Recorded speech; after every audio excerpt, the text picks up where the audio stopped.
Friends, welcome to 99 TV life style. Loan repay చేయకపోతే bank మీ అసెట్స్ని seize చేస్తుంది అనేది నిజమే. కానీ ఒక షాకింగ్ ట్రూత్ ఏంటంటే కొన్ని సేవింగ్స్ను బ్యాంక్స్, కోర్టు అస్సలు టచ్ చేయలేవు. చాలా మందికి ఈ ప్రొటెక్షన్ గురించి ఐడియా కూడా ఉండదు.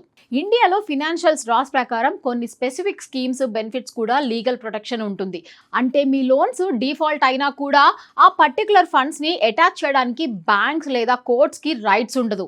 ఈపీఎఫ్ అంటే employees provident fund. EPF act 1952లోని సెషన్ 10 ప్రకారం ఈపీఎఫ్ అకౌంట్లో ఉన్న అమౌంట్ పూర్తిగా ప్రొటెక్టెడ్. ఎంత బ్యాలెన్స్ ఉన్నా క్రెడిటర్స్ దాన్ని సీజ్ చేయలేరు. అదే లాజిక్ పీపీఎఫ్ మీద కూడా అప్లై అవుతుంది. పీపీఎఫ్ యాక్ట్ ప్రకారం ఈ అకౌంట్లోని సేవింగ్స్ కు ఫుల్ ఇమ్యూనిటీ ఉంటుంది. లాంగ్ టర్మ్ సెక్యూరిటీ కోసం డిజైన్ చేసిన స్కీమ్ కాబట్టి లీగల్ ప్రొటెక్షన్ స్ట్రాంగ్ గా ఉంటుంది. Next, gratuity. Permanent gratuity act మరియు సివిల్ ప్రొసీడ్యూర్ కోడ్ సెషన్ 60 ప్రకారం గ్రాట్యుటీ అమౌంట్ కూడా అటాచ్ చేయలేరు. ఇది ఎంప్లాయీలకి సర్వీస్ కి ఇచ్చే బెనిఫిట్ కాబట్టి క్రెడిటర్స్ దానిపై క్లెయిమ్ చేయలేరు. అలాగే ఎన్పిఎస్ కూడా, నేషనల్ పెన్షన్ సిస్టమ్ కూడా ప్రొటెక్ట్ కేటగిరీలోకి వస్తుంది. పిఎఫ్ఆర్డిఏ యాక్ట్ 2013 ప్రకారం ఎన్పిఎఫ్ టైర్స్ 1 అకౌంట్లోని కార్పస్ లేదా క్రెడిటర్స్ అటాచ్ చేయడం అలౌడ్ కాదు. అంటే రిటైర్మెంట్ సేవింగ్స్ ను సెక్యూర్ గా ఉంచడానికి లా సపోర్ట్ ఉంటుంది.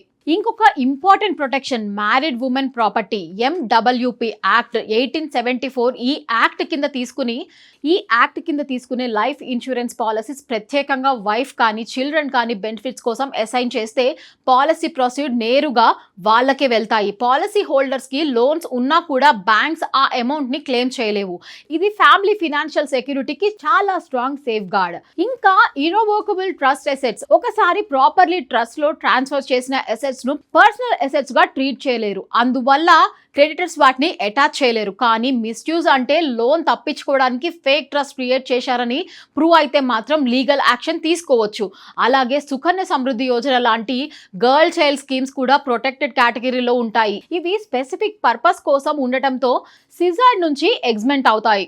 కానీ ఒక పెద్ద మిస్అండర్స్టాండింగ్ ఏంటంటే నార్మల్ బ్యాంక్ అకౌంట్లో నామినీస్ పేరు మీద పెట్టిన ప్రొటెక్షన్ వస్తుందని అనుకోవడం. ఇది కరెక్ట్ కాదు. సేవింగ్స్ అకౌంట్స్, ఎఫ్డిఎస్, ఆర్డిఎస్ వంటి రెగ్యులర్ ఇన్స్ట్రుమెంట్స్ పై బ్యాంక్స్ క్లెయిమ్ చేయొచ్చు. ప్రొటెక్షన్ ఉన్నది ఓన్లీ లీగల్లీ ఎక్స్టెంప్టెడ్ స్కీమ్స్ వాళ్ళకే.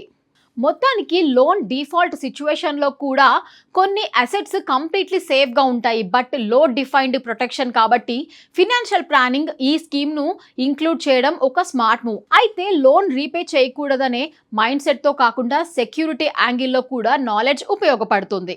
ఈ వీడియో మీకు యూస్ఫుల్గా అనిపిస్తే లైక్ చేయండి, షేర్ చేయండి. ఇంకా ఇలాంటి ఫినాన్షియల్ అవేర్నెస్ కంటెంట్ కోసం మా ఛానల్ను ఫాలో అవ్వండి. Thank you for watching.